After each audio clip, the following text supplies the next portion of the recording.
ପିଲାମାନେ ଆଜି ଆମେ ପଢ଼ିବା ଆମ ପୃଥିବୀରେ ଥିବା ବିଭିନ୍ନ ମୁଖ୍ୟ ନଦୀ ଏବଂ ମୁଖ୍ୟ ହ୍ରଦ ବିଷୟରେ।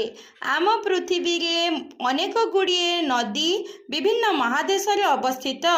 ସେହି ମଧ୍ୟରୁ କେତୋଟି ମୁଖ୍ୟ ନଦୀ ଗୁଡ଼ିକ ହେଲା ଇରାବତୀ, Hwang Ho, Sikiang, Ob, Yenisei, Lena, Tigris, Euphrates, Volga, Rhine, Rhone, Missouri, Mississippi, Saint Lawrence, Amazon, Congo, Parana Paraguay, ନୀଳ ନଦୀ ଏବଂ ମର୍ଲେ ଓ ଡାର୍ଲିଂ ଇତ୍ୟାଦି। ମୁଖ୍ୟ ହ୍ରଦ ଗୁଡ଼ିକ ହେଲେ Aral, Baikal, Caspian, Erie, Ontario, Superior, Michigan, Huron, Victoria, Albert ଏବଂ ଏଡୱାର୍ଡ।